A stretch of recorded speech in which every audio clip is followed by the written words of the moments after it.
કેન્દ્રીય નાણામંત્રી નિર્મલા સીતારમણે આજે અંતિમ બજેટ રજૂ કર્યું હતું। લોકસભા પહેલાનું રજૂ થયેલું આ બજેટને લઈને ઉદ્યોગકારોને ભારે આશા અપેક્ષાઓ હતી। ખાસ કરીને સુરત જેવા ઔદ્યોગિક નગરમાં બજેટની જાહેરાતોની સીધી અસર થતી હોય છે।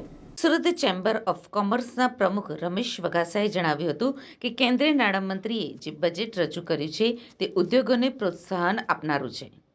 ઇન્કમ ટેક્સના માળખામાં અને પ્રક્રિયામાં જે ફેરફાર થયા છે તે આવકાર્ય છે। અંતિમ બજેટ હોવાથી વધુ અપેક્ષા ન હતી, પરંતુ ડાયરેક્ટ અને ઇનડાયરેક્ટ ટેક્સના રેટમાં ફેરફાર કરવાની જરૂરિયાત હતી। અત્યારની મોંઘવારીની સ્થિતિ જોતા સામાન્ય પ્રજા પણ ઈચ્છે છે કે બેઝિક એક્ઝિશનની લિમિટ વધારીને 5 લાખ સુધી કરવાની જરૂર હતી, પરંતુ તે ફલીભૂત થઈ નથી। જેમ એન્ડ જ્વેલરી પ્રમોશન કાઉન્સિલના રીજન ચેરમેન વિજય માંગુકિયાએ જણાવ્યું હતું કે કેન્દ્ર સરકારના નાણામંત્રી પાસેથી ઘણી અપેક્ષાઓ હતી।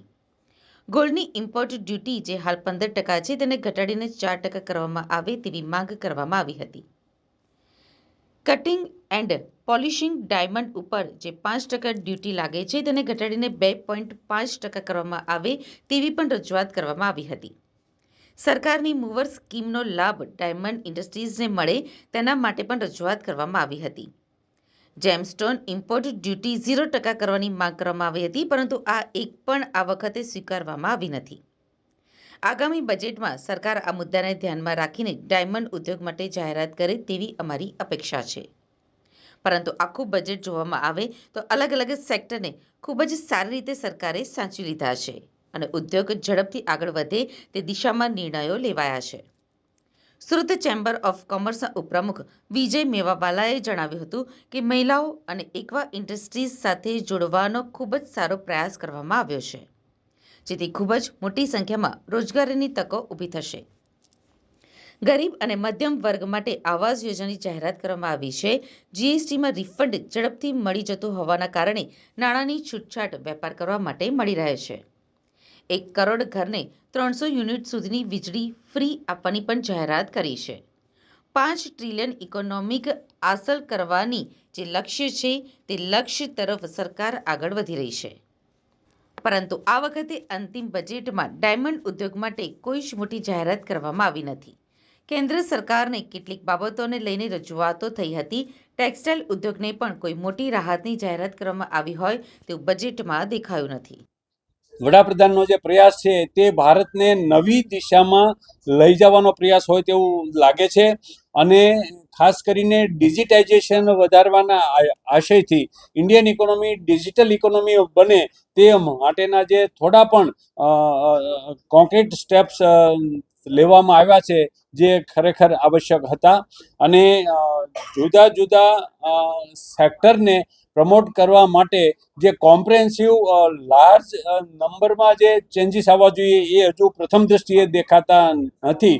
બજેટનો વિગતવાર અભ્યાસ કર્યા પછી જે ખ્યાલમાં આવશે તો એ આપણે જણાવીશું, પણ છતાંય નાણાં મંત્રી એવો પ્રયાસ કર્યો છે કે ભારતમાં ઇન્વેસ્ટમેન્ટનું પ્રમાણ વધે। એફડીઆઈ નું હાઈએસ્ટ પ્રમાણ આપણે મેળવી શક્યા છીએ અને આવનારા સમયમાં મેળવવાની આવશ્યકતા છે। એક અપેક્ષા હતી કે લોંગ ટર્મ કેપિટલ ગેઇન જે ઘણા સમય પહેલા એક્ઝેમ્પ્ટેડ હતો, ઇક્વિટીમાં તમે ઇન્વેસ્ટમેન્ટ કરો અને એ ઇન્વેસ્ટમેન્ટ લોંગ ટર્મ બેઝથી હોય અને જ્યારે તમે સેલ કરો તો એક પણ રૂપિયો ટેક્સ લાગતો નહોતો। આના કારણે આ કેપિટલ માર્કેટમાં ખૂબ મોટું ફંડ ઇનફ્લો થયેલું એ છેલ્લા 2-4 વર્ષથી આ સેક્શનને 1 લાખ રૂપિયા સુધીની કેપિટલ ગેઇનની ફ્રીની મર્યાદામાં મૂકી દીધેલું।